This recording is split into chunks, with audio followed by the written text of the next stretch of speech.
একটি হুইলচেয়ার কেনার টাকা না থাকায় এভাবে কাঠের টুকরোর সাহায্যে চলাফেরা করছে প্রতিবন্ধী কামরুল হাসান।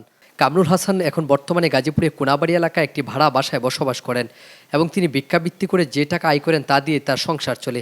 তার সংসারে তার স্ত্রী এবং 2 কন্যা সন্তান রয়েছে। কামরুল হাসানের একলা উপার্জনে তার সংসার চলে, যা সত্যিই কিন্তু একটি অমানবিক। কারণ আমাদের সমাজে অসংখ্য এরকম বিত্তশালী রয়েছে যারা ইচ্ছা করলেই কামরুল হাসানের মতো মানুষের পাশে দাঁড়াতে পারে।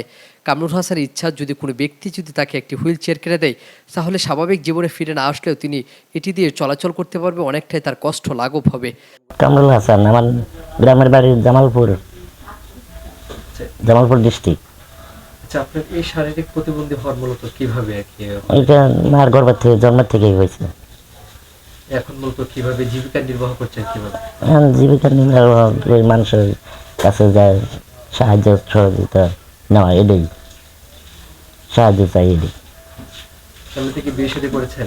হ্যাঁ, আপনার পরিবার বিষয়ে যদি একটু বলে রাখি। পরিবার বিষয় মা বাবা আছে, ভাই বোন আছে, হ্যাঁ, তারা দেশে। আমি এনে আমার 2টা মেয়ে আছে, আর স্ত্রী আছে। আমরা এখানে কোনাবাড়ি থাকি। কোনাবাড়ি থেকে আপনাকে ভাড়া বাসায় থাকেন? হ্যাঁ, ভাড়া বাসায় থাকি। তো চলেন কিভাবে মোটামুটি? এখানে ভাড়া বাসায় তো অনেক বেশি খরচ, সবকিছু মিলে কিভাবে চলে? সব কিছু মিলাই অনেক কষ্ট করে এমনি চলি, কি করবো কোন, মানুষের কাছে চাই চাই এমনি চলতেছি। এমনি থেকে কি মানুষ কি সাহায্য সহযোগিতা করে সবসময় আপনাকে? সাহায্য সহযোগিতা মানে এমনি তো কোনো বড় ধরনের কোনো কিছু সাহায্য সহযোগিতা পাই না। পাইলে তাহলে তো যদি কেউ যদি কিছু সাহায্য করতো, হ্যাঁ, বড় ধরনের, তাহলে আমার এত কষ্ট করা লাগে না, বুঝছেন। এমনিতে আপনি চলাফেরা কিভাবে চলাফেরা করছেন এখন বলতে, যেহেতু আপনি পাহাড়ের পায়ে সমস্যার মধ্যে কিভাবে এখন চলাফেরা করছেন? ওই চলাফেরা এমনি বসে বসে যাই। এমনিতে আপনার শরীরে কাপড় চোপড় চেঞ্জ করা এগুলা কি করে দিচ্ছে?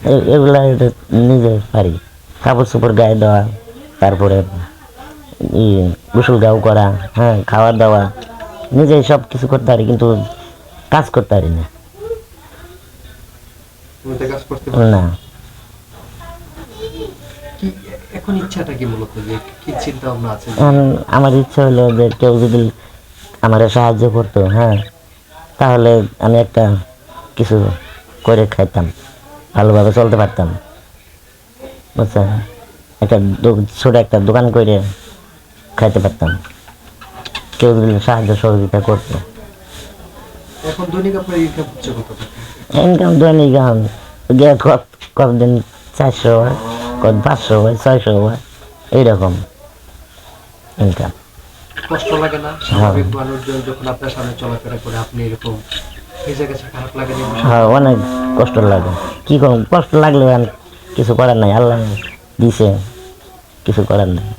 কষ্ট আমার করতেই হইব, কষ্ট না করলে আর কি করব। আমার আশা হলো যদি কেউ সাহায্য সহযোগিতা করতো, হ্যাঁ, তাহলে আমি নিজেকে একটু করে নিতাম, ভালোভাবে চলার চেষ্টা করতাম, হ্যাঁ। তো সেরকম তো পাইনি।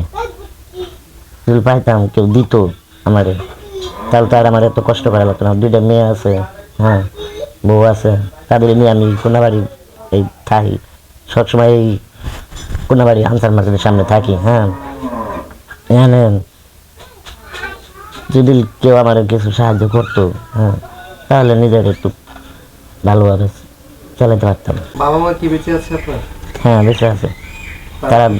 খোঁজ খবর নেন আপনি? হ্যাঁ, তারা আসে, দেখে যায়, আবার যায়, তাদের দেশে থাকে তারা। হ্যাঁ, যে জায়গায় বসেন সেখানে তো খোলা জায়গা, রোদ বৃষ্টি হ্যাঁ, অনেক।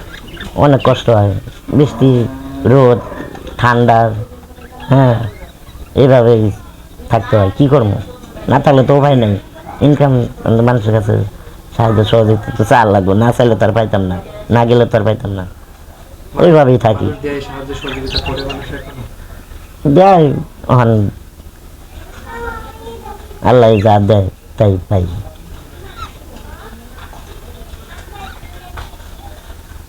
তাহলে আপনার গ্রামের বাড়িটা কোথায় বলছেন? জামালপুর কোথায়?